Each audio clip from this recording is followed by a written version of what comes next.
Much has been said about the role of Egypt's youth in leading the revolution which toppled former President Hosni Mubarak last year. Statistics put the proportion of Egypt's population who are under the age of 30 up to 40%. Now that's a significant or a massive part of the population which will surely play a huge role in the upcoming presidential elections. Now, I'm joined today by a group of those young people here in Egypt from a diverse political and social background to find out exactly what are the issues that affect them and who they will be voting for to become Egypt's next president. Let's start by speaking to Abdurrahman. Abdurrahman, can you tell me a bit more about what are the issues that affect you and who you're most likely to be voting for in the elections? Of course, after the revolution, one of the main issues we want to change are, of course, the political regime itself. A lot of other issues like healthcare, unemployment, education, a lot of these issues. And of course, all of that should be combined by fighting corruption. And I think that the one or the main candidate that will achieve that or these demands will be Abdelmenam Abou Ftouh. So I'm supporting Abdelmenam Abou Ftouh for that reasons. Okay, and Raghda, do you support the same person, or what are the issues you're looking at? Actually, because every presidential candidate now in the spotlight, so it is the first time for us to see them all and know all about their backgrounds, their views. So for me, it's kind of switching every now and then. I think many of the Egyptians also are swinging between candidates, because at first we were supporting someone and then we discovered or we came to notice some of his allies, for example, and then we switched to another one. So for me, mainly as a political activist, I look for women's rights and human rights from the different candidates. So that's what I mainly look for in every candidate. And which candidates do you think are supporting women's rights and human rights? I mean, who are you undecided between? Unfortunately, most of them didn't really mention about human rights and women's rights in particular in their programs. I think because it might turn off a lot of voters, so they kept it very vague. So for me, I go back and forth between maybe Amr Musa for some time, and I first started with Abou Ftouh and then to Amr Musa, so I'm not really quite sure. So you're still undecided. Ahmed, you're the president of a student union, I believe. What is it that you're doing to help people make their decision? Actually, I don't think the next president would have much power, as the army owns 40% of the economy. So I only rely on the next president only to lead a struggle against the military regarding the economy. This is the only thing I believe the next president can do. So I think I can support someone like Hamdeen Sabbahi, someone who has a great history of a struggle since he was a student activist until now, for about 40 years of struggle. He had a great role in 1977 uprising, and before it 1972, 2011 revolution. So I believe Hamdeen Sabbahi would take the lead in this struggle. So I'm supporting him. So you're leaning more towards a socialist, leftist candidate? Yes, of course. Anyone who is with social welfare, I'm with him. But I do not believe a drastic change in the economic directions the next president can do. I only believe he can lead a struggle as a first step going towards this, going towards socialism. Mina, can you tell me a bit more about you, your background, and is that affecting the way you're going to vote? Well, I'm a student. I'm a 22 years old student at the GUC as well. But the thing is that I'm boycotting the elections because, as you mentioned at the start, that we had a revolution. But a lot of people might disagree with that, because a revolution becomes a revolution when revolutionaries are in power, or by toppling a regime, which we did not. We just toppled Mubarak, and up till today, he is still having the best healthcare in the world, and you know the whole. But aren't there revolutionaries like, for example, socialist Hamdeen Sabbahi or Abdelmenam Abou Ftouh, who you can help get into power, or you don't consider them revolutionaries? No, it's not. I cannot judge someone but to say that this is a revolutionary and this is not. But what I'm saying is that elections as a concept, for me, I totally refuse taking part in the elections right now, because elections is like ending the revolution for me.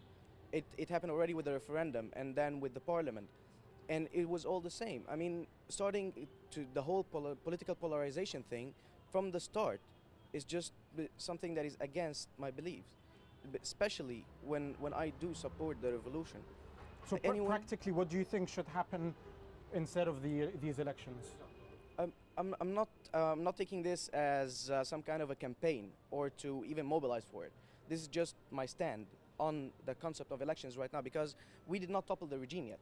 Anyone who would come to power today, even if he was going to be a revolutionary like Sabahi or Abu Fatouh, or one of the regime's remnants like Shafi or Musa, for me it's all the same, because they would be put into the same regime, just like the parliament. What did the parliament do since we elected them? They are elected by the people, and most of them are people who led a lot of struggle for the past 60 years against the whole military junta. So what are we expecting from the elections? We need a civil movement. We need a whole new change on a civilian level, so that we can make a revolution happen first. Well, that's a fair question. Let me ask you, for example, Abdurrahman, you said you're going to support Abu Fatouh. Now, Abu Fatouh was a former leader of the Muslim Brotherhood, and as Mina pointed out, the parliament now, the largest party is the Muslim Brotherhood. Aren't you scared that maybe if you had a parliament dominated by the Muslim Brotherhood and a president who, even though he's not a member now, was a member of the Muslim Brotherhood, that maybe Egypt can turn into another one-party, one-person state? No, I don't think so. It's very different with Abu Fatouh. Maybe you're right if you were to talk about Morsi, Mohammed Morsi, the Muslim Brotherhood candidate. But for Abu Fatouh, I think, or I believe that Abu Fatouh is much different than the Muslim Brotherhood right now. Maybe he belongs to the same school of thought of moderate Islam, but at the same time, there are a lot of other differences in the political ideology and in the political platform. This is the first thing. On the other hand, I believe that Abu Fatouh or any other presidential candidate, if he is going to be in power, he will be forced to deal with the majority of the parliament. This is for sure. Even if it was Amr Musa or Ahmed Shafiq or Hamdin Sabahi, everyone will deal with the majority of the parliament, and of course they will be, as we see, most of them will be Islamists. So the Salafis, the Muslim Brotherhood, any president will be forced to deal with them, to apply what's so-called gradual reform, maybe gradual process of the revolution, to apply or to achieve the revolution demands. So I don't think that Abu Fatouh or anyone will change that attitude. Okay. So I want to ask you, Rahdi, you said, for example, for you, the two main issues were women's rights and human rights. But the fact that you yourself said most of the candidates haven't really talked about that. So why not prescribe to the view that Mina said, which is, well, if you can't find what you're looking for in the candidates, then maybe boycotting is the best way? I believe that the democratic process itself have to start, and it all starts with election, and our choices now is minimum, but I think that we have to choose in order to make the mechanism start, and this conversation, this national conversation starts. If we didn't have an election, or we decided to boycott election, or it's not the thing for us now, then we would not have this national conversation starting, and everybody is debating and everybody is talking and looking into programs. I think it always fixes itself. This is the democratical process, so it starts now and then continue and improves, and we might have better choices in the future. Never before has Egypt, or actually the majority of the Arab world, been given the choice to choose someone.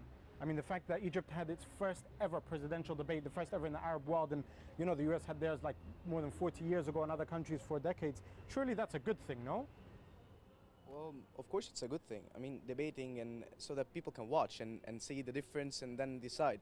That is, of course, a good thing. But the question here would be totally different. I mean, right now, what would a presidential do? What would be his permissions? What can he do and what he can't? We don't have a constitution right now. We don't know the job description for the president or for the parliament. We have a lot of problems and a political mess. We have seen that after the referendum. People voted, and that was an amazing thing. In the parliament, we have seen people standing in queues for kilometers, waiting for hours just to vote. But afterwards, we can see the consequences. What have we done? What have we accomplished? Well, I want to ask Ahmed, you know, essentially you're wasting your time by voting. Actually, Mina raised a very good question, which is what do we expect from the presidential elections? I remember the debate of Abdelmanem Abu Futuh and Amr Musa when we walked through the streets and we found the empty streets as if it was the final of the World Cup or something. So people are relying on the elections. People believe that the elections is a solution for their problems, even though I disagree with them. So I need to explain one thing. There's a difference between boycotting and not participating. Not participating is not voting. Boycotting is leading a campaign against the elections, which is something Mina do not do now. So what I mean is that the elections will be a very good experience for the people who believe that democracy or believe that the elections would help them under the military rule. People will realize that the only way to achieve the goals of the revolution is through struggle of the people, not only relying on one person. This is one thing. And the second thing is that, and I mentioned before, I need someone who can just put it on spot, the 40% of the economy thing that Mina mentioned, that is owned by the army. So it's a new level of struggle that we need to enter, and I think presidential election is a very good point of change towards this struggle. Coming back to a point Mina mentioned, Abdurrahman, this is something interesting, which is the fact that someone like Abu Futuh, who you're supporting, has such a wide range of people backing him.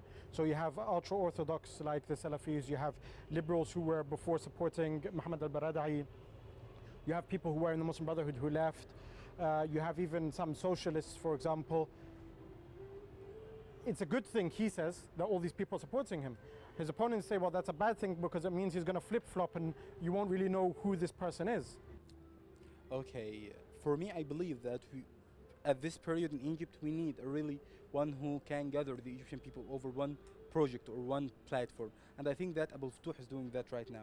If you will talk about how can Abu Futuh will satisfy every single person in that spectrum, I believe that he will not be able to do that. But we are talking now about Egyptian project. We are talking now about Egyptian political platform that will be able to satisfy the demands of a lot of revolutionaries, the demands of the normal citizen of Egypt who is very keen in security or in education and healthcare. And I believe also that the main reason for the Salafis to support Abu Futuh, and I was amazed by that, by the way, that Abu Futuh himself was very honest to them, that he didn't give them any of promises that he can't keep, and they announced that themselves. Muhammad Ismail Muqaddim, and he's one of the Salafi sheikhs, he announced that Abu Futuh didn't promise us with anything, and even when it came to Sharia, Abu Futuh didn't say that I can apply the hudud or what's called the ahkam al-Sharia, the punishment, yeah, I want to ask, the penalty. new president comes, whoever that is, and you're not happy with what he does. Do you wait 4 years to the next elections, or do you take back to the streets and to the squares of Egypt? It's about the fault. How big is that fault? Of course, if it's that big, of course we'll go down in the streets. If it's against the revolution, of course we'll go down again in the streets, even if it was Abu Futuh. But if it was, or if it can be solved by a political way, of course we'll use the political way first. Well, of course, any revolution must be led by the people, at least 10% of the population. So if a president did a lot of mistakes or kept the corruption as it is, we did not see any reforms, then we have nothing to do but we have to wait for the people to say that they need to revolt. We changed a couple of prime ministers in a really short period back before, so we can do that again if we needed that. But the thing is that once a president gets to office, we know that he got elected. Although you cannot actually appeal against him if he won, and you know that there was some forging because of the Article 28. So unfortunately we cannot do anything about that. But if the people want to revolt, then the people will revolt. The people want elections, so let them go to the elections. Let them go and give their vote. But afterwards, we will have to deal with that even way harder than before. So Raghda, what about you? I mean, if you see that the rights of women isn't secured under a new president, is it back to the streets, or do you try and look for a candidate to challenge the next elections? I think the big turnouts for voters would really secure that it's going to be free and fair elections, because actually everybody is watching this election by going to vote. So I think he will bring a kind of legitimacy to the office. So it's going to be harder to go to streets. But I think that we cannot let go what we obtained by the revolution in terms of freedom of speech, for example, and we demand to reduce the corruption. So I think it is not, I think the political lobbying, the parties, and that would be really a better solution to still bring our will to the president. And Ahmed? It would be harder as he came through legitimate elections. But actually there is a revolution, so what's expected from the next president is not the same security way of dealing with protest, not the same way of dealing with strikes. We're expecting the right of strikes for workers. We're expecting our right to protest even against the next president. Okay. Well, thank you very much, guys. There you have it. Essentially, whilst none of the presidential candidates, whoever they may be, who ends up being in office in Egypt can say that they will have all of the support of all of Egypt's youth, one thing that is for certain is that if they do not deliver on the promises and on the demands of the revolution, there is a sizable amount of Egypt's young people who are ready and prepared to go back to the streets to ensure that the rights are not lost.